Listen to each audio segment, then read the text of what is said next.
আসসালামু আলাইকুম এইচএসসি 27 শিক্ষার্থীরা, তোমাদের যাদের অবস্থা এমন, তোমাদের সামনে প্রি-টেস্ট এক্সাম এবং তোমাদের এই মুহূর্তে যদি অবস্থা এমন হয় ভাইয়া অনেক গ্যাপ, কি করব কিচ্ছু পারি না, ম্যাথ ফিজিক্স কেমিস্ট্রি কিছুই পারে না ভাই, মাথায় ঢুকে না একদমই, এখন আমার কিভাবে কি করা যায়, বাঁচান আমাকে পাস করার, কিভাবে কোনো মতে একটা পাস করব।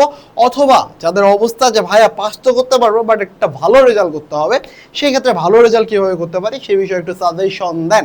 তো প্রথমে আসি যাদের অনেক গ্যাপ আছে এই মুহূর্তে তাদের কি করা উচিত। ধরো তোমার ফিজিক্সে অনেক গ্যাপ, অথবা ম্যাথে, অথবা বাংলায়, অথবা ইংলিশে, অথবা রিলিজিয়াসে গ্যাপ থাকার কথা না, বাট ধরো সায়েন্সের সাবজেক্টগুলোতে ধরলাম যে অনেক গ্যাপ, অথবা বাংলা ইংলিশে অনেক গ্যাপ, সেই ক্ষেত্রে তোমাকে কি করা উচিত।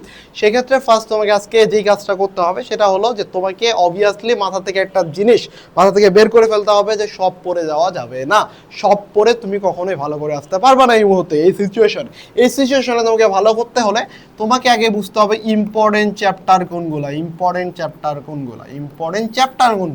এবং ইম্পর্টেন্ট চ্যাপ্টার তো হলো, তার উপর তোমাকে ফিক্সড করতে হবে তুমি কোন চ্যাপ্টারগুলো থেকে অ্যান্সার করতে চাও।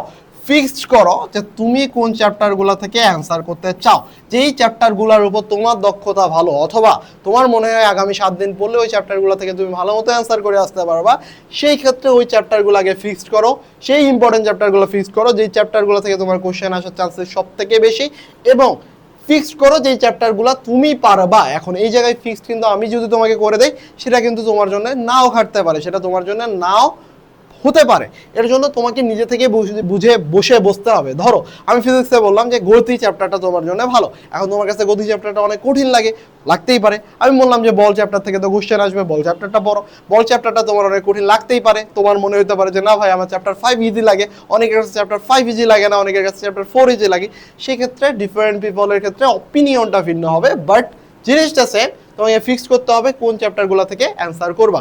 এখন ফিক্সড করার ক্ষেত্রে তোমার অ্যান্সার করতে হবে 4টা, তাই তো 4টা হলো সিকিউ অ্যান্সার করতে হবে। তো আগে সিকিউকে সিকিউর করতে হবে, এর জন্য তোমাকে 5টা চ্যাপ্টার ফিক্স করতে হবে, 5টা মিনিমাম 5টা চ্যাপ্টার, যে 5টা চ্যাপ্টার থেকে আসবেই এমন স্টার মারা 5টা চ্যাপ্টার, এবং এই যত রকমের সিকিউ আছে বোর্ডে আসছে এবং যেগুলো স্কুলে আসে সে সিকিউগুলো সলভ করবা, এবং এর জন্য টেস্ট পেপার সলভ করবা, এবং ক খ এবং শর্ট কোশ্চেনের জন্য অবশ্যই আমি সাজেস্ট করবো তোমাকে একটু হলেও টেক্সট বইটা ভাই আল্লাহর রাস্তায় টেক্সট বইটা একটু খুলে দেখো। তোমরা টেক্সট বই কেন জানি পড়ো না, যদিও বর্তমান টেক্সট বুকের কোয়ালিটি অতটা ভালো না, তারপরে টেক্সট বুকটা পড়া খুবই দরকার।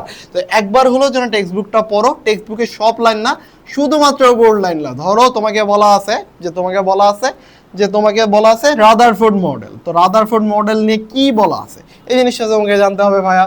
তোমাকে বলা আছে ধরো পোলারিটি জিনিসটা, তোমার টপিকটার নাম হলো পোলারিটি, ওকে, টপিকটার নাম হলো পোলারিটি। তো এই পোলারিটি কাকে বলে, কি, কেন, কিভাবে ঘটতেছে, এই জিনিসগুলো তোমাকে জানতে হবে। এতে করে তোমার সুবিধা হলো তুমি খ নম্বরে অ্যান্সার করতে পারবা, এমসিকিউতে ভালো করে আসতে পারবা।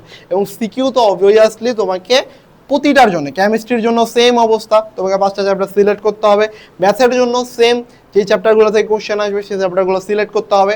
বায়োলজির ক্ষেত্রে টেস্ট পেপারের থেকে বইটা বেশি ফোকাস করবা, এগুলোর ক্ষেত্রে যতটা না টেস্ট পেপার ওরিয়েন্টেড প্রিপারেশন নেবা, বায়োলজির ক্ষেত্রে টেস্ট পেপারের থেকে ততটাই না বেশি টেক্সট বুক ওরিয়েন্টেড প্রিপারেশন নিতে হবে। এবং বাংলার ক্ষেত্রে তোমার হলো বাংলা রিলেটেড যে তোমার হলো বই কিন্তু পড়ে যেতে হবে, বাংলায় বইয়ের বিকল্প কিন্তু কিছু নাই, কারণ বই থেকে তোমার টপিকগুলো আসতেছে। তো ওই ক্ষেত্রেও তোমাকে সিলেক্ট করতে হবে কোন কোন চ্যাপ্টার থেকে তুমি সিকিউ দিবা, ওই চ্যাপ্টারগুলো থেকে যেন কোনো ধরনের শর্ট কোশ্চেন, কোনো ধরনের এমসিকিউ বাদ না যায়।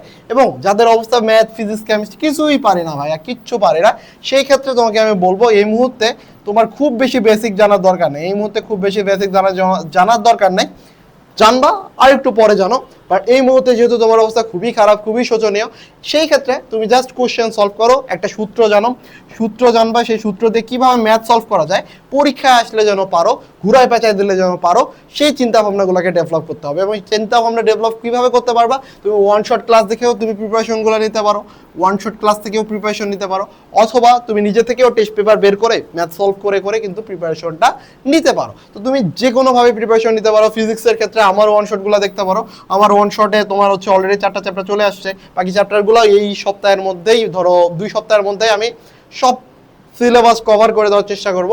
তো যদি তোমার সেই ওয়ান শটগুলো দেখো, তোমার কিন্তু সেই জায়গা থেকে তোমার কোশ্চেন সলভের যে ইস্যুসটা সেটা কিন্তু তোমার কমপ্লিট হয়ে যাচ্ছে।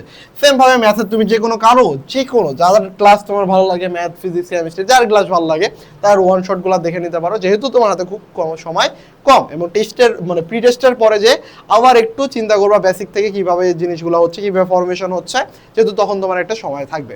That's all. এভাবে প্রিপারেশন নিলে আই গেস যে তোমার প্রি টেস্ট নিয়ে ভয়ভীতি থাকার কোনো কারণ নাই। সিকিউ অন্তত তুমি সিকিউর করতে পারবা, এবং ঠিক সেমভাবে প্রিপারেশনটা নিলে এমসিকিউর জন্য তোমার 14 থেকে 15 মার্ক কিন্তু চলে আসবে, 14 থেকে 15 মার্ক। এরপর যাদের ইচ্ছা আরেকটু ভালো করবা সেই ক্ষেত্রে তোমাকে বইটা ভালো মতো রিডিং দিতে হবে, টেস্ট পেপারের এমসিকিউ সলভ করতে হবে বেশি বেশি করে।